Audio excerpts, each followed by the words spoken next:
trabalhadores na Inglaterra, na época da Revolução Industrial, e destruir os mecanismos, e destruiu a sua maneira de viver, foi tão ampla que se criou crime de quebrar máquinas que era punido com a pena capital, ou seja, com a pena de morte.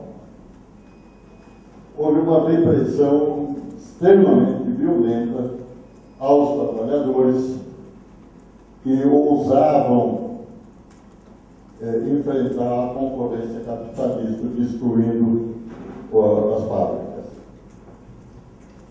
A repressão funcionou.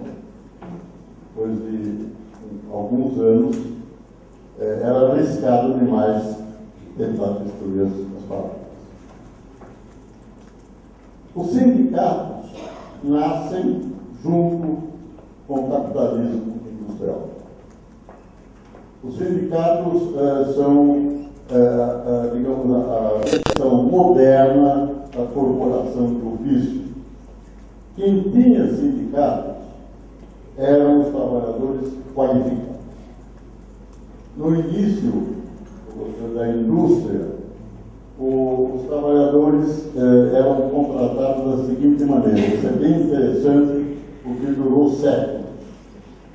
O capitalista, ele contratava um antigo mestre, ou seja, alguém que conhecia as pessoas que poderiam trabalhar com ele.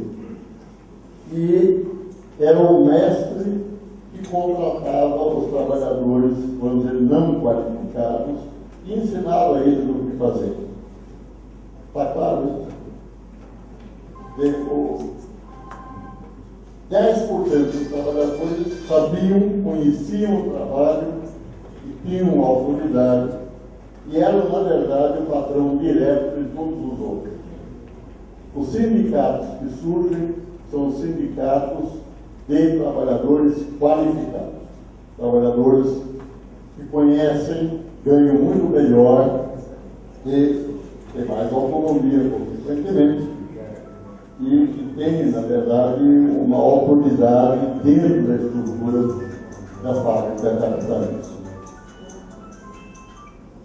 Essa é a origem do sindicato. Eu, como não vou poder, tempo não dá, falar longamente disso, é importante duas coisas. Primeiro, gradativamente os sindicatos vão se abrindo aos outros trabalhadores também. É numa primeira fase, uma primeira geração, que os sindicatos são dos mestres que contratam os outros. Posteriormente, os sindicatos abrangem todos os trabalhadores. E, mais importante do que isso, os sindicatos são colocados na ilegalidade. Ou seja, os trabalhadores que se organizam para resistir, para exigir melhor salário, para exigir menor jornada de trabalho, melhores condições de trabalho e assim por diante, estão violando as leis do livre mercado. Porque o sindicato até hoje é um monopólio. Está certo?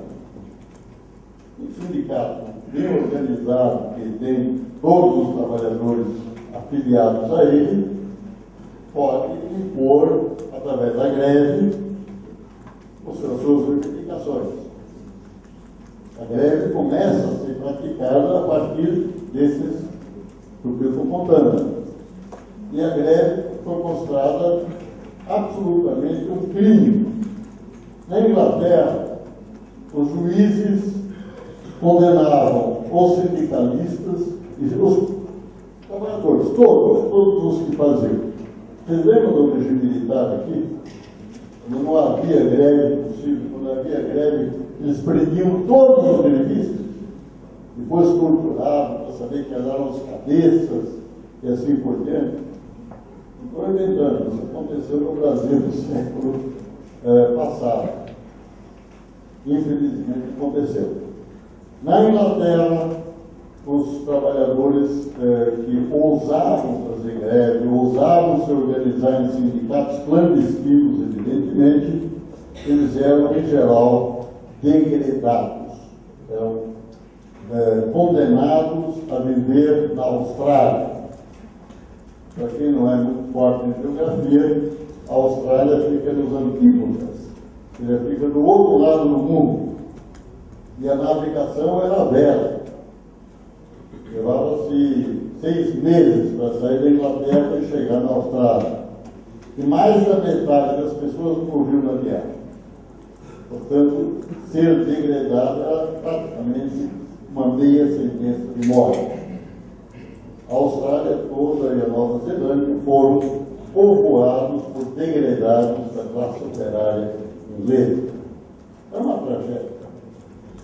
Eu queria chamar a atenção e, simultaneamente a isso que eu estou contando, no país vizinho, praticamente ao lado, que é a França, ocorre a grande Revolução Francesa. É um acontecimento enorme, importantíssimo para o mundo inteiro.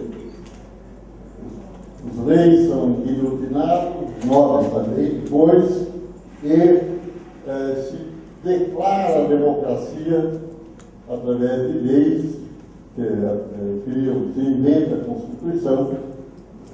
Isto acontece na França. E poucos anos antes, se dá uma revolução tão importante quanto as colônias inglesas da América do Norte, que é hoje os Estados Unidos. Os Estados Unidos se tornam independentes em 1787. A Revolução Francesa estoura 2 anos depois, 1789. A Revolução Francesa é uma revolução de intelectuais que querem acabar com a monarquia, querem a república, querem liberdade, querem igualdade. O grande tema da Revolução Francesa foi igualdade, liberdade e fraternidade. Hoje é de uma atualidade imensa isso não é uma coisa que ficou só no passado. Eu quero chamar a atenção que esta revolução é fundamental para a história da humanidade, adota a lei de Chapelier, que proíbe os sindicatos, que proíbe o que eles chamam de coligações. Os trabalhadores não podem se organizar, porque viola a livre iniciativa, a livre concorrência nos mercados. Então, uma revolução que é para criar liberdade, igualdade, etc., tem uma lei que só vai ser revogada, lógico, acaba sendo revogada, mas muitas décadas depois.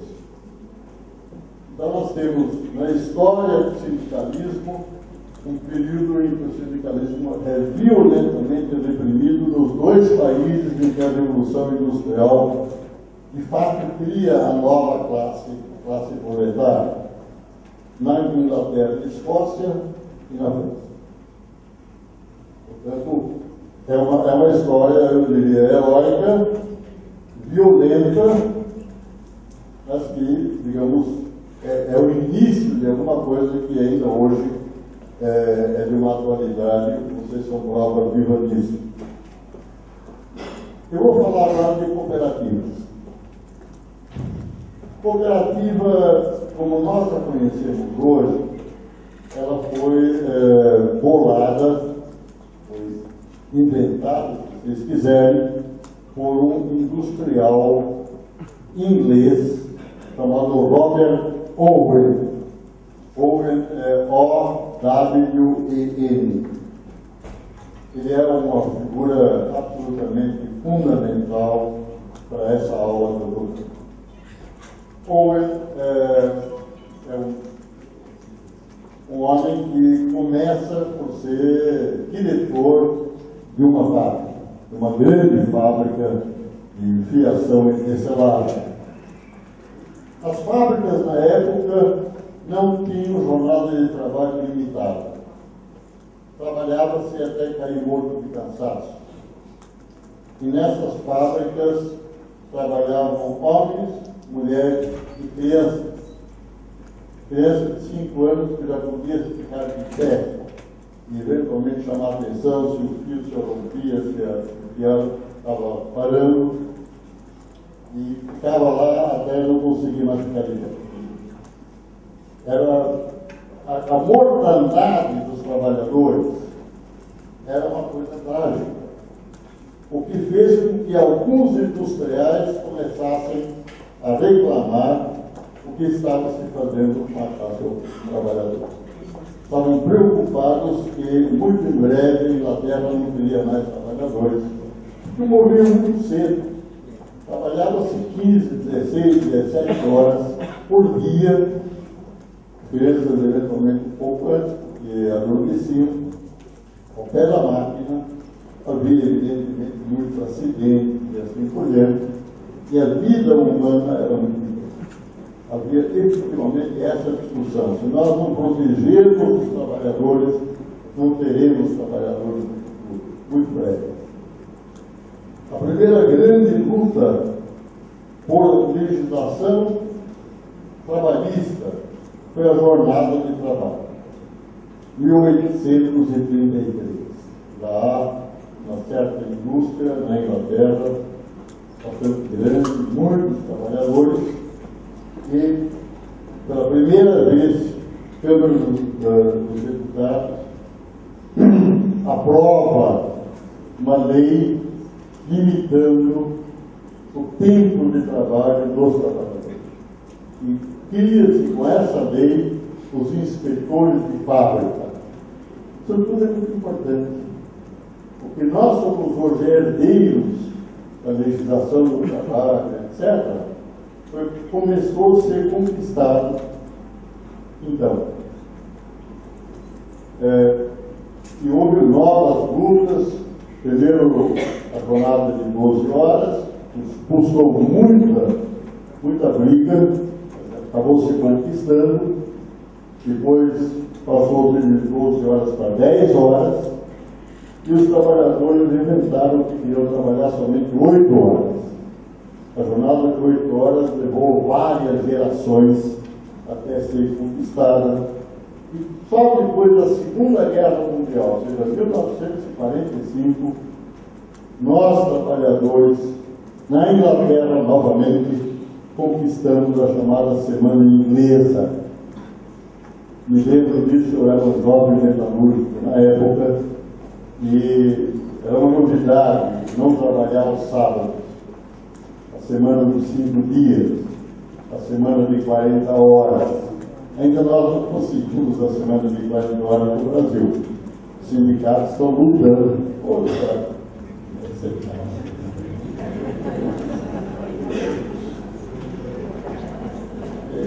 Mas é uma conquista histórica, 1º de maio, que tem a ver com isso. Enfim, essa é a história do sindicalismo. O sindicalismo é legalizado na Inglaterra, essencialmente, em 1824. E eu estava falando do Robert Owen, eu vou ter que voltar a ele, porque Owen, por iniciativa dele, ele era o dono da fábrica, um sócio. Ele resolveu, por iniciativa dele, limitar a jornada, proibir o trabalho das crianças, criar escolas para as crianças. As crianças tinham que ir à escola, não a fábrica. E ele criou condições humanas. Aquilo que a classe trabalhadora levou 100 anos para conquistar, Owen começou a fazer na fábrica que ele dirigia imediatamente. Obviamente ele ia se arruinar, né? Custa dinheiro. Trabalhar menos, pagar o mesmo salário, menos do que o salário, para que o trabalhador possa sobreviver, é possível. Curiosamente, Owen teve mais lucros, ele e os seus sócios, do que os capitalistas que estavam explorando os seus trabalhadores até a última gota de sangue. Era um milagre, ninguém entendia. Owen virou uma figura da moda. o imperador da Rússia, ou a imperatriz da Rússia, na época, se correspondia com Owen para tentar entender como é que ele conseguia fazer esse milagre. E uma grande parte da intelectualidade inglesa, etc., tornou-se admiradora, fã de Owen. Owen foi o líder de um grande movimento social. A explicação de como é que foi possível ele ter mais lucro do que os outros é a seguinte: como os outros trabalhavam de sol a sol, trabalhavam devagar para se poupar. O trabalho era muito pouco intenso, não era possível. Ninguém consegue trabalhar 15, 16, 17 horas em seguida. Trabalhava-se devagarinho.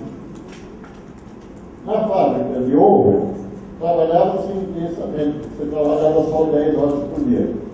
Na época, 10 horas era pouco. Depois, o próprio Owen participa da luta pelas 8 horas. O fundamental é que a produtividade aumenta quando você reduz a duração da jornada de trabalho. Isso que está se lutando hoje no Brasil, pelas 40 horas, a semana das 40 horas, provavelmente não vai custar nada ao patronato. Porque com um pouco de inteligência se compensa essas 4 horas, 10% a menos de tempo de trabalho, com um trabalho mais produtivo. Só que na época ninguém sabia disso. Então, Owen, de fato, se torna um fenômeno, torna-se uma figura excepcional, grande filântropo. E há um episódio que eu queria contar a vocês, que é importante, que chama-se Waterloo. Em Waterloo, os ingleses vencem Napoleão e um período de guerras ininterrupto, desde 1790, 91 até 1815, são quase 25 anos, há guerras contínuas, não só entre a França e a Inglaterra, mas a França e a Alemanha, a França e a Rússia, a França e a Áustria. Ou seja, a Europa está toda envolvida em guerras que são conhecidas na história como as guerras napoleônicas. Elas já tinham começado muito antes de Napoleão se transformar no imperador da França. Por que eu estou falando disso? Porque com a derrota de Napoleão, as guerras acabam. E começa o período de paz na Europa. Esse período de paz inaugura uma das piores crises econômicas que vocês podem imaginar. Isso é importante. A guerra acaba, os trabalhadores, os soldados são desmobilizados e voltam para o seu trabalho, para a sua família, para a sua vida, aparentemente todo mundo feliz. No entanto, a atividade econômica vai lá para baixo. Isso é fenômeno após qualquer guerra. Essa foi a primeira que, digamos, a história tomou conta, nota, e se começou a discutir. Nós, economistas, acordamos para isso. Ué, veio a paz, todo mundo está feliz, acabou a sangreira, etc. Só que ninguém consegue vender. Por quê? Porque a demanda total, a demanda efetiva, como nós economistas chamamos, cai porque o gasto de guerra acaba. Não é preciso gastar mais para contratar marujos, para fabricar canhões e fuzis e munição. Ou seja, a guerra é muito cara. E no momento que ela acaba, essa enorme demanda desaparece no mercado. E, inclusive, começa o desemprego, porque milhares, centenas de milhares de soldados voltam e querem ocupar seu lugar, têm que ocupar seu lugar para sustentar a família, assim por diante. Então, você tem uma crise econômica forte, em que as pessoas, é curioso isso, as pessoas pobres tinham direito a uma Bolsa Família. A proposta de Owen passa a ser discutida no Câmara dos Comuns. Cria-se uma comissão que discutia as maiores cabeças em economia, particularmente Davi Ricardo, o maior economista da Inglaterra naquela época, discute o plano de Owen e o rejeita. Acaba não sendo executado. Eu considero Owen o mais ilustre antecessor de Keynes. A proposta de Keynes era nada diferente do que essa. No auge da crise dos anos 30, que havia novamente falta de trabalho, enorme desemprego, muita pobreza, muita exclusão social, Keynes propunha: vamos aumentar o gasto público. Vamos criar mais demanda para que mais gente tenha oportunidade de produzir e vender. Quando a ortodoxia da época dizia: você está em crise, o governo ganha menos impostos. O imposto é sempre sobre a produção, sobre o consumo. Se não há produção, menos consumo, o tesouro público também arrecada muito menos.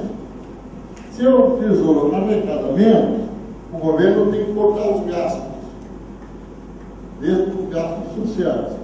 Olha na Europa hoje, o que está acontecendo na Espanha, na Itália, Portugal, na Irlanda, etc, etc, etc. A austeridade é uma das tolices mais trágicas da história da humanidade, sinceramente. Hoje se discute isso e é uma tolice. É óbvio que se o governo corta os gastos, ele vai arrecadar menos ainda. Claro. Mas é o que os governos europeus estão fazendo. Infelizmente, governos eleitos, portanto, têm um mandato legítimo, a população sofre. Na Espanha, os jovens de 16 a 30 anos, mais da metade estão desempregados, não tem nem a menor chance de conseguir emprego. Daí os indignados, daí o 15M, a rebelião juvenil que hoje acontece na Espanha. E, ainda assim, o governo espanhol continua privatizando a educação, privatizando os serviços de saúde, tentando economizar para ter menos déficit, no momento que o que falta realmente é trabalho e a pobreza cada vez maior. E há uma epidemia, acredite ou não, há uma epidemia de suicídios econômicos na Espanha e outros países também. É impressionante. Enfim, o que eu estou querendo mostrar a vocês é de que cooperativas e sindicatos nascem aproximadamente na mesma época, na mesma classe social. Tanto os sindicatos como as cooperativas são instituições de defesa da classe operária. Essa classe operária industrial que nasce com a Revolução Industrial e vai se organizando e vai lutando.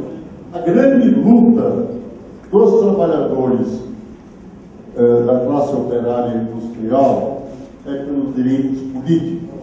Antes só votava nobre, proprietário de terra ou pessoas que tinham uma alta renda e pagavam mais imposto. Era um privilégio. Na França, de 1848, em que houve uma grande revolução operária, a classe operária, surge o sufrágio universal masculino. Portanto, os homens conquistam o direito de votar, de ser votados. Mulheres não. Como? Pois é, mas é chamado assim. Estou repetindo o que eu li. Fala-se em sufrágio universal masculino, ou seja, só para os homens. Nos Estados Unidos também. São os homens que conquistam gradativamente, ou seja, não há mais discriminação. Basta ser um cidadão, basta ser alguém que você tenha os direitos políticos. Como hoje é óbvio Mas antes era um privilégio. Durante várias gerações, só os mais ou menos ricos é que tinham esse direito de votar e ser votado. As mulheres, evidentemente, se organizam para ter seus direitos civis, para começar. A subordinação da mulher ao homem era total. A mulher tinha que ter ou um marido ou um tutor. Ela não tinha direito de ter propriedade alguma, ela não tinha direito de viajar. Ela era realmente um ser subordinado.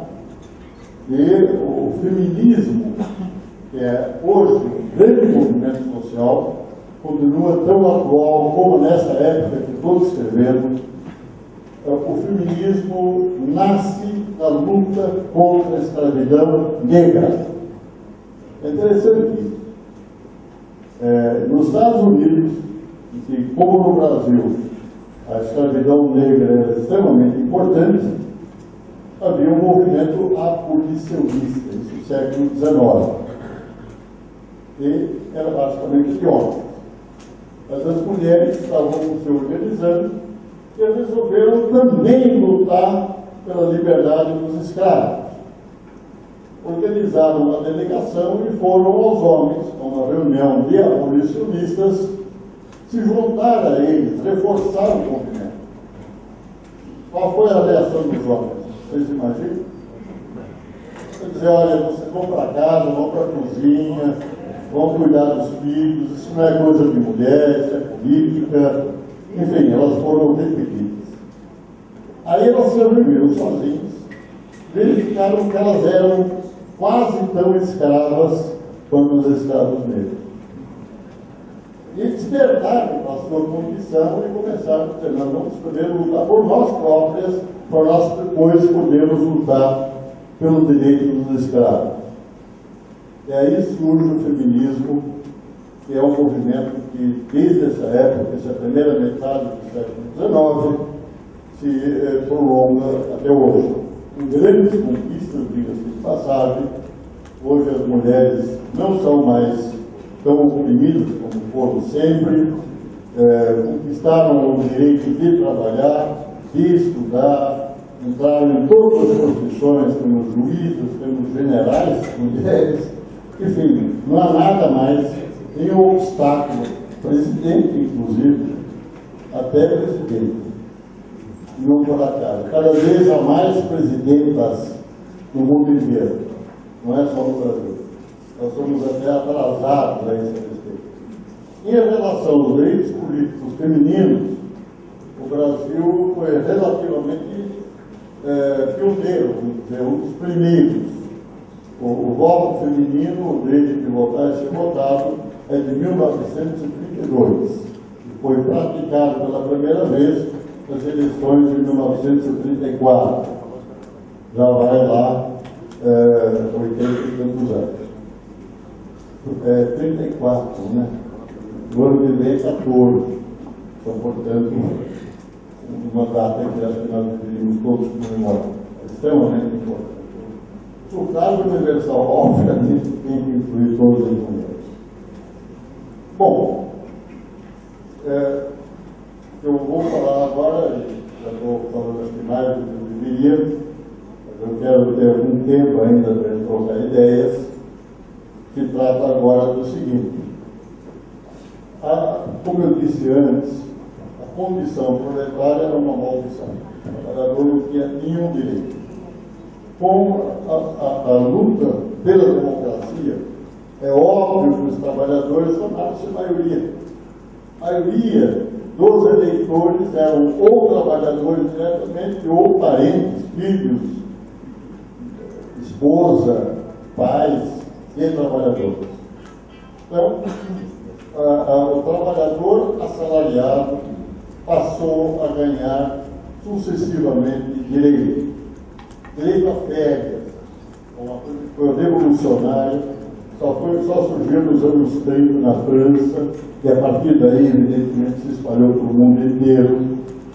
Direito a serviço de saúde, direito à educação gratuita, uma série de direitos que não são só do trabalhador, evidentemente.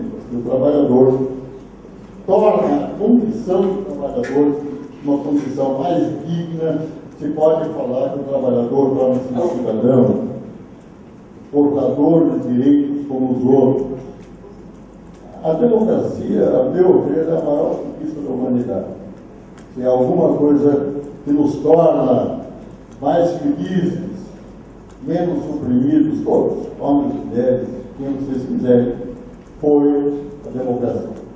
E ela foi conquistada ao longo de décadas e décadas de lutas pelo mundo inteiro. Agora tivemos as revoluções nos países árabes, vocês todos viram a televisão, etc., quanta gente morreu, mas valeu para eles, e está acontecendo e continuará acontecendo. Eu queria agora falar de economia solidária. O cooperativismo, esse que foi não. Posso me pedir uma licença? Tem um aluno inquieto aqui que se ausentar, mas ele está querendo só deixar um abraço. Obrigado. Bom dia a todos. Queridos amigos do Diese, quero apenas, porque recentemente, agora às 11 horas em ponto, eu tenho que me ausentar, mas eu quero cumprimentar sobretudo o Diese por ter convidado o professor Paul Singer de dar essa aula aqui de excepcional qualidade sobre a história do sindicalismo, do cooperativismo, da democracia. Querido Paulo, cada vez que eu escuto as suas palavras, elas são altamente estimulantes para que todos nós continuemos a batalha pelo aperfeiçoamento da democracia, das cooperativas e da defesa dos direitos de um Brasil solidário e justo. Parabéns a todos vocês, Paulo especialmente. Permita eu ser tão breve e ter que sair agora. Eduardo, eu quero dizer publicamente aqui, muito obrigado pelas suas palavras. E Eduardo é o líder de uma batalha por direitos humanos no mundo. Ele é um dos dirigentes do movimento mundial por uma renda básica da cidadania. Uma renda que deve atingir a todos, meramente porque são seres humanos que nasceram no país. Correto? Eu acho que isso cai bem. Você, para sair do momento que estava falando de direitos humanos, você tem um papel, eu diria, decisivo, numa luta que é decisiva, com a renda básica da cidadania. Ninguém mais vai morrer de doenças que podem ser curadas, ninguém mais vai passar fome, ninguém vai enlouquecer pela miséria.